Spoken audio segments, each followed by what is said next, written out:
You know, it's funny, like, if you break your arm, an X-ray gives you this really clean, jagged white line. Right. It's undeniable. Yeah. You look at the film, the doctor points to the fracture, and it's just entirely binary. It's either broken or not broken. And there's a lot of comfort in that, honestly. Exactly. We love it when our problems are visible. We want them categorized and easily fixed in time and space. It definitely gives us a sense of control. Like, you know exactly what the problem is, so you know exactly what the cast needs to look like to heal it. Right. But today, we're stepping into this biological landscape where that X-ray machine is just, completely useless. Yeah, completely. The mechanics of neurodevelopment and trauma and personal transformation, they don't show up as a clean white line. No, they really don't. It's a lot messier. So today's deep dive is a special one. We are doing a raw Q&A breakdown of live episode 1 from Dr. Joe Dispenza's 2025 Progressive Retreat in Barcelona. Which is just a massive amount of material to unpack. Mm-hmm. It is dense. It is so complex. So the mission today is, I'm putting myself in the shoes of a student. I'm going to channel all the curiosity of someone looking at this science of personal transformation, and I need you to break down the actual mechanics for me. Like, how does this actually work? I love that approach. I'm ready.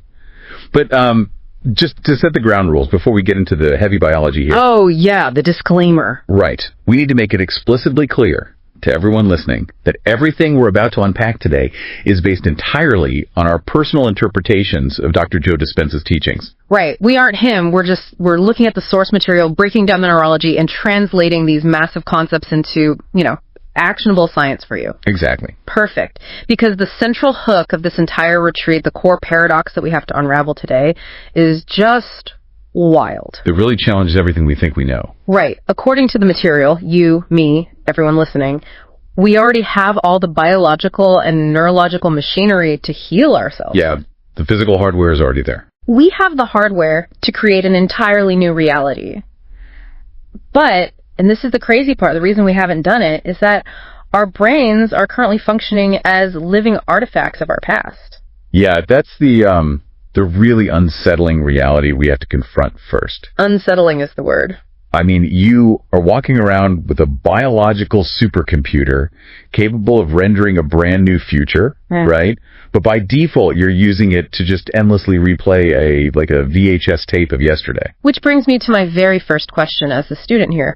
Because Dr. Dispenza insists that this whole process has to begin with a physical retreat. Going to Barcelona? Yeah, you have to physically go somewhere else.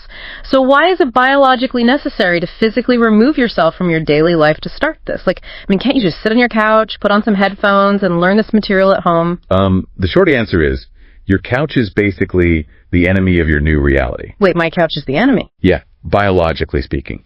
Because it really comes down to the concept of constant external stimulation. Let's just look at the biology of a normal Tuesday for you. Okay, a normal Tuesday. You wake up on the exact same side of the bed, you roll over, you see the same partner, or, you trip over the same dog. Right, yeah. You walk into the exact same kitchen, you grab the same chipped coffee mug, and you drive the exact same route to work. And I hit the same traffic, listen to the same radio station, get annoyed by the exact same coworker. It's just a routine. Right, but it's not just a behavioral routine, that's the trap. It's actually a neurological trigger system. A trigger system? Yes. Every single one of those external stimuli is hardwired to a specific neural network in your brain. Oh, wow. So the people you know, the places you go, the things you do at the exact same time every day, they serve as these constant, unrelenting reminders of who you think you are. As a personality. Exactly. Your physical environment is quite literally dictating your identity. So, wait, my chipped coffee mug is secretly whispering, you are still the same person with the same stress you had yesterday. That's literally what's happening neurologically. When you interact with that mug, a very specific network of neurons fires. Wow. So, if you try to sit on your couch and completely reinvent your personality, reinvent your reality, you're fighting a losing biological battle. Because the couch has memories. Right. Your brain is simultaneously receiving thousands of environmental cues from your living room, telling you, no, you're still this person sitting in this house dealing with these exact same problems. So you really have to get out of the house to get out of your head. Precisely. Removing yourself from that environment, like retreating to a neutral space in Barcelona, it severs those associative ties. It breaks the circuit. Yeah, it creates a biological vacuum. For a few days, you aren't just reacting to the known world. And in that vacuum, you're finally reminded that you are the creator of your life rather than just a mindless reactor to your environment. Okay, so I'm with you. I've flown to Barcelona. I'm sitting in the chair at the retreat. The environment is new. The vacuum is there. Right. Now, the source material talks heavily about the neuroscience of learning. It says that learning is literally forging new synaptic connections. Yes. I want to look under the microscope for a second. What does that actually mean inside the skull? Because, I think we casually talk about learning as a software update. Downloading a PDF into our brain. But it's not a software update. It's a massive, energy-intensive hardware upgrade. A hardware upgrade. Yeah. Your brain has billions of neurons. Think of a neuron like a microscopic tree with a bunch of branches, which we call dendrites. Oh, okay, microscopic trees. Right. When you're sitting in that chair in Barcelona and you learn a completely new concept, your brain doesn't just absorb it passively. Those neurons physically reach out in real time. And wait, literally? Literally. They grow microscopic tendrils that search for another neuron to connect with, creating a literal physical bridge in your brain tissue. So they're actually physically moving inside my head while I'm learning? Yes. The source actually cites this incredible landmark study from a Nobel Prize laureate back in the year 2000. Oh, I think I remember reading this part. Yeah, they looked at the physical impact of learning and concentration, and the findings were just staggering. When people learn just one new bit of information, and they sustain their concentration on that concept for 1 solid hour, yeah, they literally double the number of synaptic connections in that specific neural network. They double the physical hardware in 1 hour. Double it in 1 hour. That is physical, tangible evidence that your focused interaction with an idea physically changes the three-dimensional structure of your brain matter. That is just incredible. And here's where I get stuck. The text also drops a pretty terrifying caveat about these new bridges. Ah, yes. The pruning. Right. It talks about the fragility of these connections. It says if you don't review the information or think about it or repeat it, those circuits just prune apart within hours or days. They do. They fall apart quickly. So let me throw an analogy at you just to see if I'm grasping this. Yeah, go for it. It sounds to me like building these new synaptic connections is like hacking a brand new path through a dense, overgrown jungle with a machete. Oh, I like that. You're swinging hard, you're sweating, you clear the brush, and finally you have a clear path. But if you don't walk that exact path again tomorrow, the jungle just takes it back. Like the vines overgrow it in a matter of hours. That is a fantastic analogy. And let's actually look at the biology of your jungle for a second. Get it. The machete you're using, that's your focused attention. The path you've cleared is the new neural network. But the jungle has a built-in, highly aggressive maintenance crew. A maintenance crew? Yeah. The brain is incredibly conservative with its metabolic energy. It costs the body actual calories and resources to keep those new neural bridges open. Oh, because it's living tissue. Exactly. So if the brain notices you aren't using that new path, it sends in specialized immune cells called microglia. Wait, hold on. Immune cells are in the brain? Yes, they are. And in this context, they act like those jungle vines you mentioned. Their specific job is to scan the brain for unused synapses. And then what? When they find a connection that isn't being fired, they actively dismantle it to save energy. They literally prune the path apart. Man, that's ruthless. Very. So Dr. Dispenza makes a very sharp distinction here. Learning is swinging the machete to make the connection, but remembering is walking the path to maintain and sustain the connection. Learning makes it, remembering keeps it. Exactly. So this leads right to my next question as a student. If learning is making the connection and remembering is keeping the path clear, is solitary studying enough? Ah, I see where you're going. Like, let's say I go back to my hotel room in Barcelona, I shut the door, and I just silently read my notes for 2 hours. Does that keep the microglia from tearing up my new path? I mean, it helps, sure. But according to the source material, solitary studying isn't the most effective way to install permanent hardware. No. No. The text reveals a very specific biological hack to beat the pruning process. What's the hack? Teaching the information back to the person sitting next to you. But wait, I'm a student. I just learned it 5 minutes ago. How am I supposed to teach it? That struggle. That is exactly why the hack works. Wait, really? The struggle is the point. Yes. When you sit there and you try to explain this complex concept to a total stranger, you're forcing your brain into a state of high-level synthesis. Because I can't just passively read it. Right. You have to organize the information, you have to sequence it logically, find the right vocabulary, and then actually vocalize it. Oh, so I'm using different parts of my brain. Biologically, you are firing those new neural circuits in multiple different regions simultaneously. Like what? Well, the motor cortex is working to form the words with your mouth. The auditory cortex is hearing you speak them. The frontal lobe is organizing the logic. So by forcing me to teach the person next to me, the retreat is basically making me pave my jungle path with concrete. That is exactly it. It's a multisensory engagement.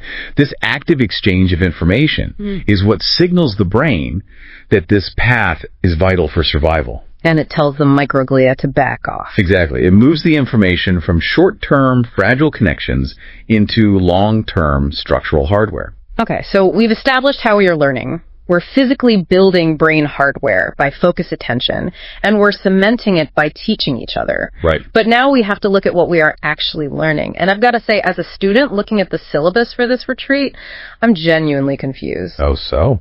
Well, Dr. Dispenza is teaching quantum physics, neuroscience, neuroendocrinology, psycho-neuroimmunology, epigenetics, electromagnetism. It's a lot of science. It's intense. Why are we doing dense science at a personal transformation retreat?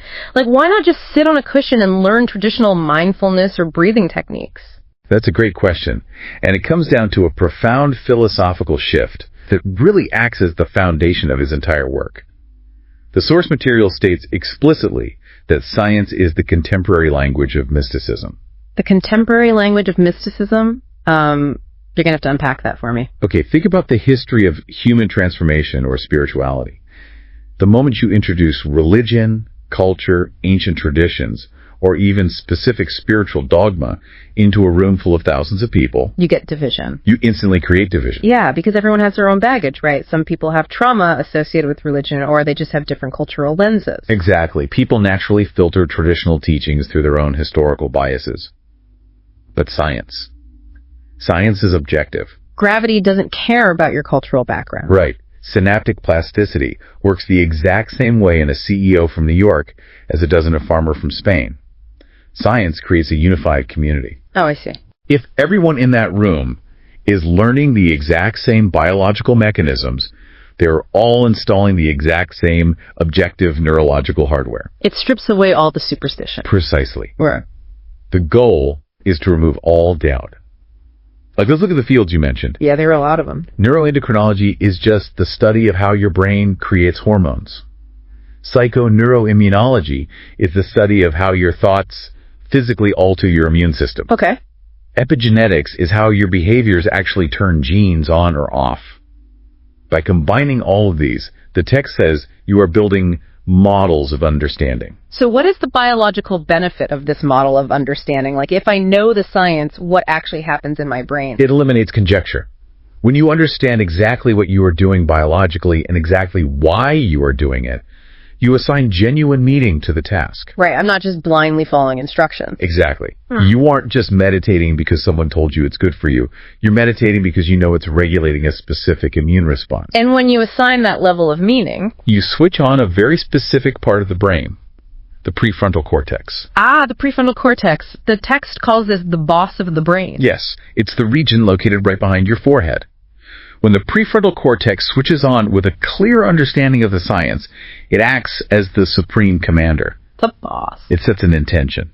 And because it fully grasps the biological outcome it wants, it literally has the power to silence the rest of the brain. Wait, it can silence the other parts? Yeah, it dampens down the sensory inputs, shuts down the random chatter, and focuses entirely on a single goal. I love this concept. Let me try an analogy here. Go for it. It feels to me like the prefrontal cortex is this ruthless CEO who walks into a totally chaotic corporate boardroom. Okay, picture the chaos. Right. The marketing team is screaming at accounting, HR is crying in the corner, the room is just a mess. That's the brain on a normal Tuesday. Very accurate. But then the CEO walks in, slams a clear, data-driven, undeniably scientific plan on the table, and forces every single person in the room to shut up and focus on one single quarterly goal. Yes.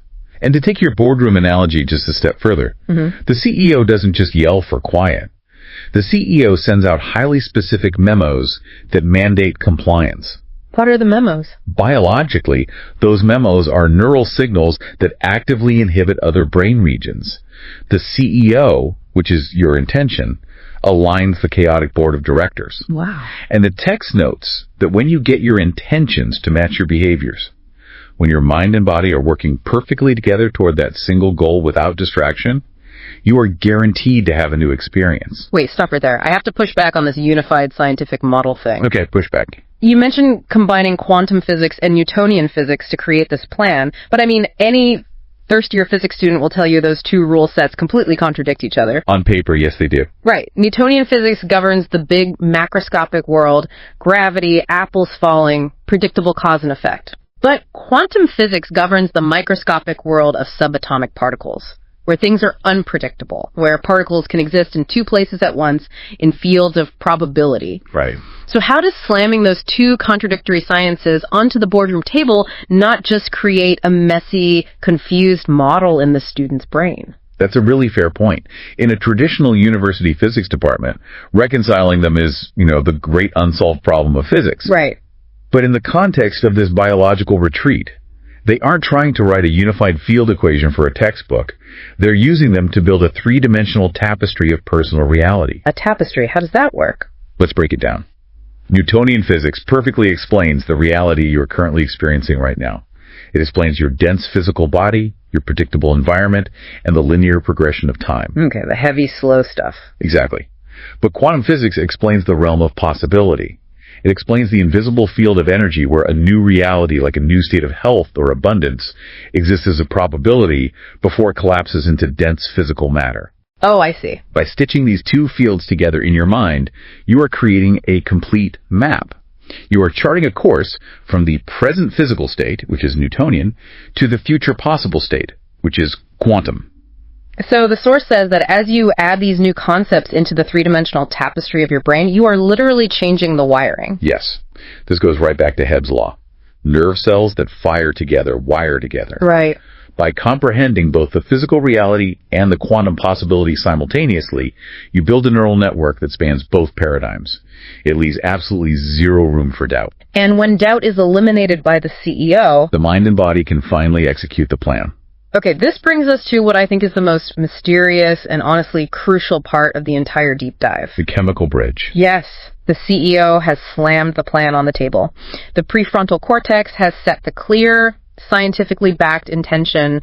We've got the intellect totally dialed in. But how does an intellectual thought in the brain actually change the physical tissue of the body?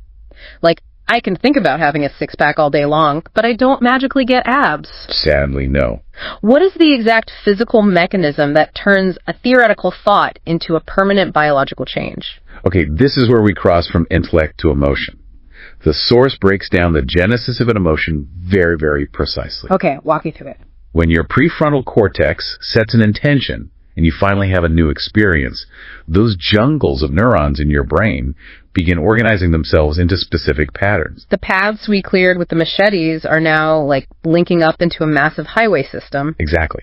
And the precise moment those networks string into place and fire in a synchronized sequence, they send an electrical signal to the limbic brain, specifically the hypothalamus. The hypothalamus. Yeah. Think of the hypothalamus as basically your brain's chemical pharmacy. When it receives that electrical signal, it instantly manufactures a specific chemical. A neuropeptide. Yes, a neuropeptide. And this is key. Every single state of being has its own specific neuropeptide signature. Wow. The hypothalamus dumps these chemicals into the pituitary gland, which then releases them directly into your bloodstream. And that chemical flood, washing through your veins and tissues, that is what you experience as a feeling or an emotion. Wait, so an emotion is not just some vague poetic concept. An emotion is literally the chemical residue of a new neural network firing. That is exactly what it is. It's chemistry. And the Tenno uses a really brilliant equation here. Knowledge is for the mind and experience is for the body. Knowledge for the mind, experience for the body. Right. You can intellectually understand quantum physics and epigenetics all day long in the prefrontal cortex. But the moment you experience it, the moment your brain manufactures and releases that chemical, your body feels it. The text gives specific examples of this. It says, the moment you feel unlimited, the moment you feel grateful or abundant, you are emotionally teaching your body to understand what your mind has already intellectually grasped. Yes, this is the absolute crux of Dr. Dispenza's work. You are embodying the truth of the philosophy. Embodying it. The information is no longer just a memo locked in the CEO's office in your skull, right? Yeah. It has been emailed via the bloodstream to every single employee, every cell in the physical body. Okay, so what happens when that email reaches the inbox of the cell? Let's go down to the cellular level. This is where we get into the field of epigenetics. Mm-hmm. Every cell in your body has thousands of receptors on its outer membrane. Okay. When that neuropeptide of, say, gratitude or abundance floats by, it docks onto a specific receptor. It's like a key sliding into a lock. And when the key turns... When the key turns, it sends a signal through the cell wall, deep into the center of the cell, right into the nucleus where your DNA is stored. And it changes the DNA. Well, no, it doesn't change the blueprint of the DNA itself. Yeah. But it changes how the blueprint is read. Oh, see. The signal literally unspools a specific section of the DNA, and it selects and instructs a new gene to express itself. Wow. It creates new proteins. Mm-hmm. The physical body actually begins to transform chemically. So by feeling the emotion of the feeling the joy of being totally healthy before the physical healing has even happened, you are sending the chemical signal to the gene ahead of the actual physical environment. Yes. You are literally signaling the gene to upregulate health.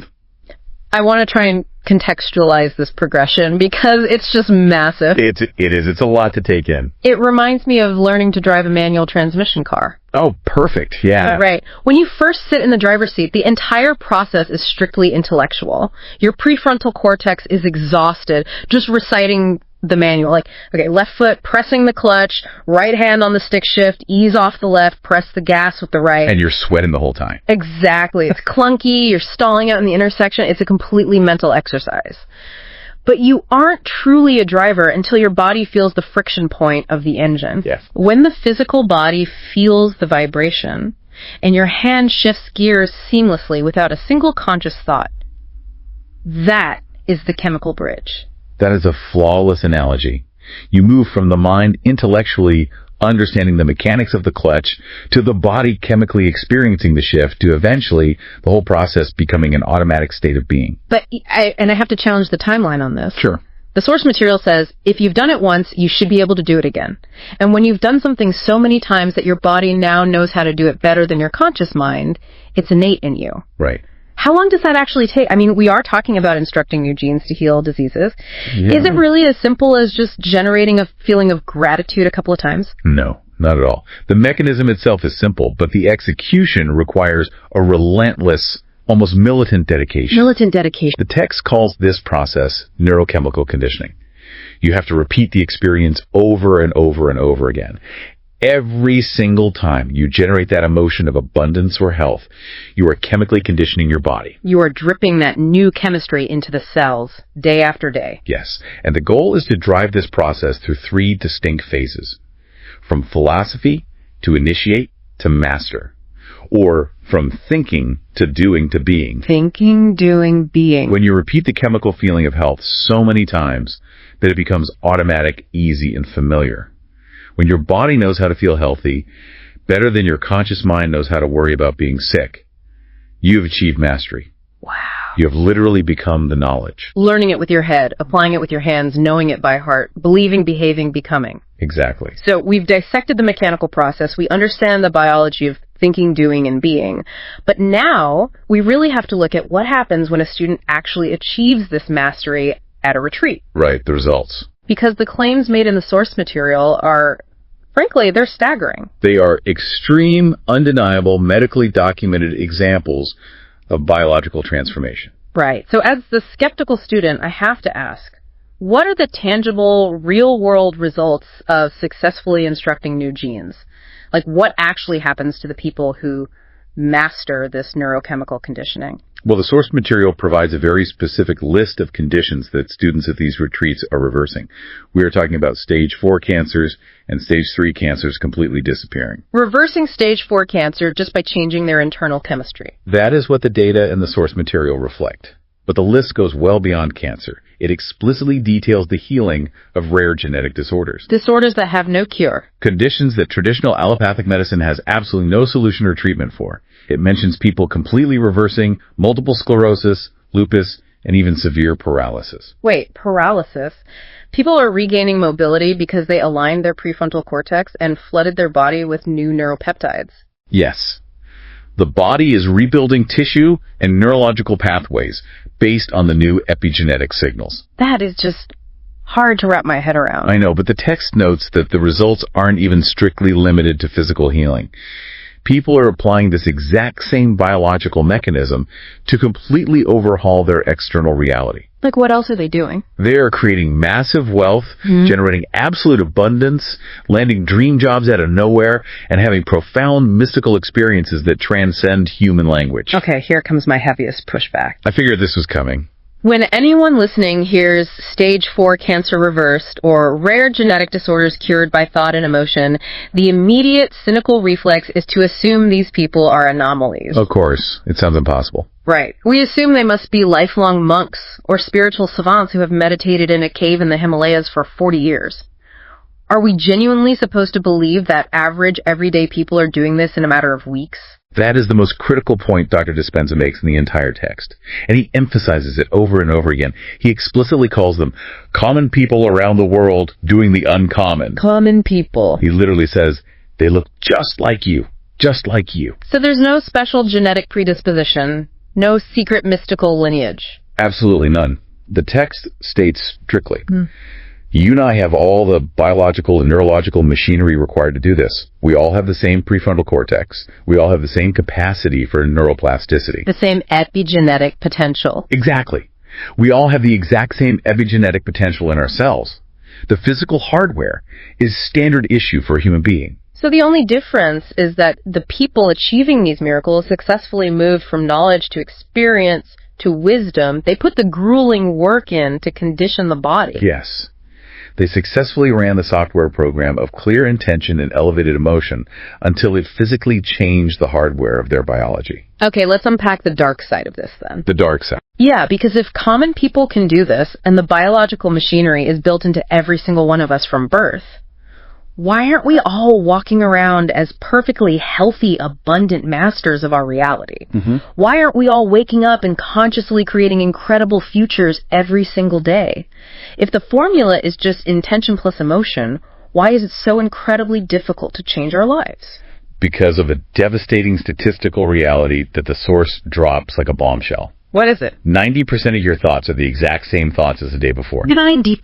90%. Stop and let that sink in. That's almost all of them. If you are trying to create a brand new reality, but 90% of your mental output is a flawless, repetitive replica of yesterday, you are biologically trapped in the past. Wow. The text walks us through this cascade of sameness step by step, and it is a vicious, closed loop. Walk me through this loop. How does a thought trap me? Okay, let's trace the biology of your morning. It starts with the thoughts. If 90% of your thoughts are the same as yesterday, those same thoughts will naturally and inevitably lead to the exact same choices. Like choosing to hit the snooze button instead of meditating. Exactly. Choosing a bagel instead of eggs. Choosing to immediately check work emails in bed. Right. And those same choices inevitably dictate the exact same behaviors. You act the same way you did yesterday. You complain to your spouse about the same thing. You drag yourself to the shower the same way. And those behaviors create the exact same experiences. Because you are doing the same things with the same people at the exact same time. And here's where the chemical trap snaps shut. The neuropeptides. Yes. Those same experiences produce the very same feelings and emotions in your body. So the hypothalamus dumps the exact same stress neuropeptides into my bloodstream as it did yesterday. Yes. And finally, those same familiar emotions, that same chemical wash of stress, frustration, or apathy, travel back up to the brain and influence your very same thoughts. Starting the entire loop over again. A completely closed circuit. Thoughts, to choices, to behaviors, to experiences, to emotions, right back to thoughts. A closed biological circuit. Yeah. And the physiological result of this cascade, I mean, it must be profound. It is. The source explains that because we stay the same in this loop day after day, year after year, our neurocircuitry, our neurochemistry, our hormone levels, and even our gene expression all stay exactly the same. We are biologically pickling ourselves in the familiar past. That is a very visceral way to put it, but medically accurate based on the text. Pickled in the past. The source goes on to define your personality in a very specific mechanistic way. It says your personality is simply how you think, how you act, and how you feel. Think, act, feel, the triad of personality. Yes. And here is the ultimate, undeniable conclusion, the hardest pill to swallow in this entire philosophy. Lay it on me. Your personality creates your personal reality. Therefore, the present personality that is sitting here today listening to this deep dive has created the present personal reality called your life. So if I want a new personal reality, if I want health or wealth, I can't just tweak my morning routine or read a self-help book. No. The source says most people try to create a new personal reality while remaining the same personality, and the biology simply won't allow it. It rejects it. If you want a new life, you cannot be the same person. You literally, biologically have to become someone else. This 90% loop, it reminds me of a skipping vinyl record. Oh, that's a good visual. You know when an old record gets a deep, jagged scratch in it? The needle hits the scratch, and it just plays the same 3 seconds of a song forever. Over and over. And the tragedy of it is, every single time the needle skips and repeats that same segment, it physically digs the groove deeper and deeper into the vinyl, making it exponentially harder for the needle to ever jump out of the track. That is the perfect biological metaphor. Yeah. The groove in the vinyl is your neural network, and the source invokes Hebb's law to explain this deepening groove. Nerve cells that fire together wire together. If you think the same way, make the same choices, and create the same experiences, you're repeatedly stamping the same networks of neurons into the exact same patterns. You're deepening the scratch. You are deepening the neural groove, all for the familiar feeling called you. But wait, I have to play devil's advocate here. Okay, let's hear it. What if someone listening has a genuinely terrible life circumstance? Sure. What if they are stuck in an incredibly toxic job, or they have a chronic, painful illness, or they just suffered a massive, unfair loss? Complaining, crying, and feeling sorry for yourself seems like a completely natural, human, and valid response to hardship. It is entirely human. So how can Dr. Dispenza tell someone to just stop whining and become someone else? Isn't that deeply dismissive of their very real pain? It sounds emotionally harsh on the surface, I agree. But Dr. Dispenza is pointing out a cold, unforgiving neurological truth. Which biology does not care about fairness. Your brain does not care if your complaining is 100% justified by terrible circumstances. the neurons don't have a moral compass. Exactly. They only care about what you repeatedly fire and wire. The source poses a direct challenge here. What's the challenge? Do that for 10 years.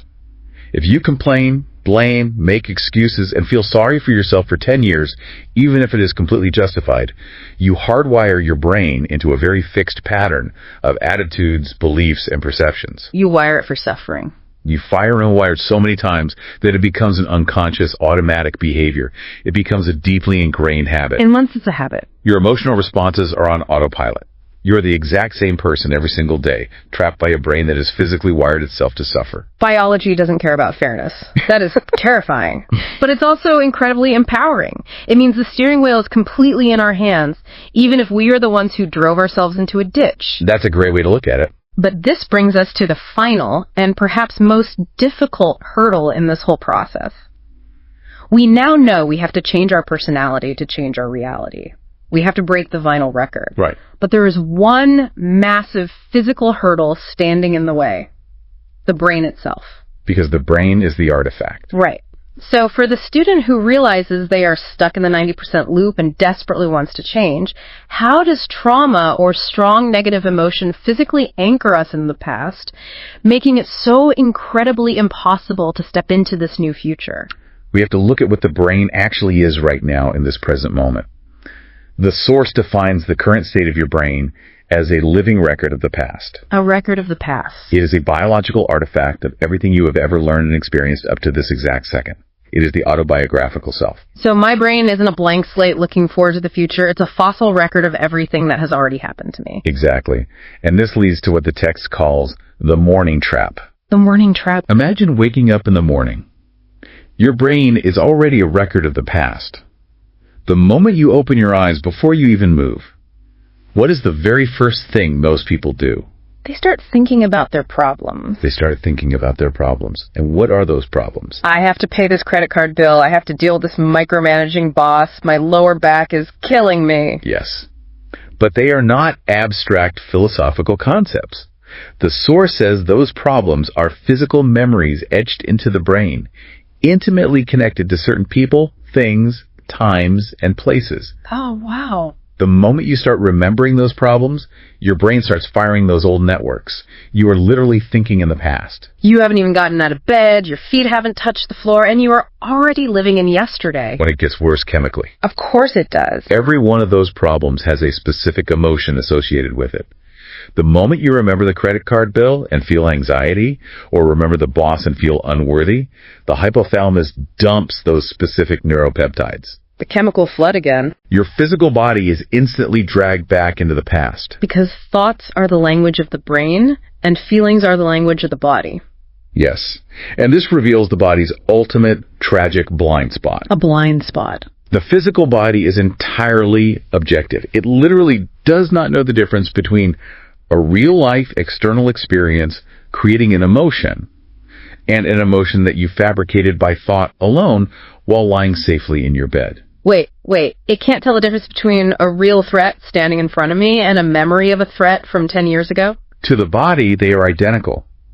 When you feel the emotion of a past problem, your body believes it is actually living in that stressful environment right now. Wow. It triggers the sympathetic nervous system. It pumps cortisol and adrenaline into your system.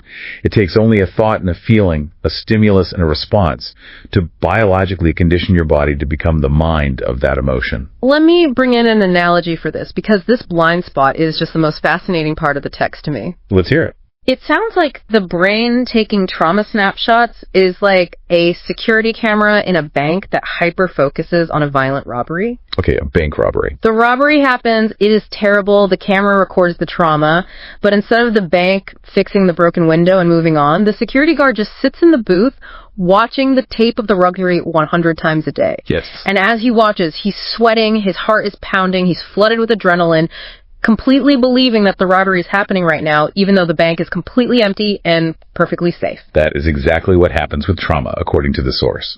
Let's build on your analogy and break down the mechanics of trauma that Dr. Dispenza outlines. Let's do it. A shock, a betrayal, a loss, or a devastating medical diagnosis occurs. That's the robbery. In that moment, the intense experience drastically changes your internal chemistry. The amygdala rings the alarm bells. The alarms ring, the chemistry spikes to a high quotient. Because the change in the internal chemical state is so sudden and severe, the brain immediately narrows its focus on the external cause of the change. It locks onto the threat. It freezes the frame. It takes a high-definition snapshot, or a series of snapshots. That frozen snapshot etched into the neural circuitry is what we call a long-term memory. The security camera tape is locked in the vault. Right. And then the person physically survives the event, the environment returns to normal, but afterward they review the problem, the snapshot, 50 to 100 times in one single day. Rewatching the tape over and over. Every single time they review it, the brain signals the body, and they produce the exact same chemical response. They pump the exact same cortisol. They are constantly, relentlessly conditioning their body into the emotion of the past. Eventually, the text states, the trauma is no longer just a memory in the brain. The trauma has physically moved into the tissue of the body. The body becomes the trauma.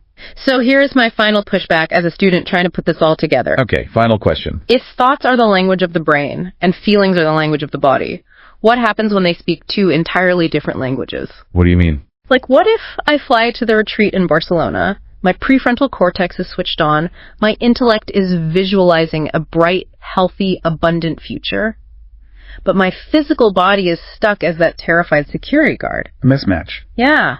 What if my mind says health, but my body is absolutely terrified and chemically trapped in the past? Then you are experiencing a state of profound biological dissonance. Yeah. And you cannot create a new reality from that state. You can't. The source is absolute on this point. How you think and how you feel together create your state of being. They have to match perfectly. They must match. If your mind is in the future but your body is emotionally anchored in the past, the body will win every single time. The body wins. Why? Because through years of repetition, the body has become the subconscious mind. The body believes it is actively living in a stressful environment because the stimulus and response are mismatched. So the positive thinking doesn't work if the body is in fear. Exactly. The text delivers a definitive, unavoidable bottom line. You cannot create a new future holding on to the emotions of the past. If you cannot think greater than how you feel, your future will inevitably look exactly like your past. Because your feelings are quite literally a chemical record of the past. Until the emotion of the body matches the intention of the mind, you are chemically chained to yesterday. Exactly. And that is the true grueling work of the retreat. Unchaining the body, clearing the jungle path, fighting past the microglia, and neurochemically conditioning a completely new state of being day after day, until the body finally understands what the mind already knows. Wow. Okay, let's zoom out and look at the massive biological landscape we've just unpacked from live episode 1 in Barcelona. It's quite a journey. We started with the absolute necessity of retreating from the constant external stimuli that lock our identity into a fixed neural network. Breaking the routine. Then we explored the deep structural neuroscience of learning how the brain forges synaptic connections, how the immune system prunes them apart, and how teaching others cements that neurological hardware in concrete. Right. We saw how merging the seemingly contradictory rules of quantum and Newtonian physics creates a unified 3D model of reality that switches on the prefrontal cortex, our mental CEO, to set a ruthless, clear intention. And from there, we crossed the critical physical bridge from intellect to emotion. The neuropeptides. We detailed how a new neural network physically signals the hypothalamus to release neuropeptides, the chemistry of emotion, which allows the body to epigenetically upregulate genes and experience the future before it ever happens. We looked at the profound, staggering results of this neurochemical conditioning every day, common people with standard issue biology reversing terminal illness and creating astonishing new lives simply by mastering this internal machinery. Common people doing the uncommon. And finally, we confronted the brutal 90% trap, the skipping vinyl record of our daily thoughts, and the tragic biological blind spot that forces our physical bodies to relive our traumas as if they were happening right now, chaining our future to our past. It is a comprehensive, meticulously detailed biological roadmap. It takes you from the chemical trap of who you are today straight to the infinite potential of who you have the hardware to become. So, as we wrap up this deep dive, I want to leave you with a mind-bending question inspired by the sources we just tore apart. Oh, I'm ready for this. We've established biologically that your current brain is just an artifact, a fossil record of the past. Yes. And we know that to create a new reality, you literally have to break that record and become someone else. Right. So if your brain is made of the past and your body is chemically stuck in the past, who is the you that is actually sitting there observing all this, making the decision to change right now? Is your deep desire to heal and transform just a random misfire from the programming of your past? Or is it a signal being broadcast backward through time from a future self you haven't even met yet? That is the ultimate question of the quantum observer. Think about that today. Subscribe to our channel to be notified of the next live.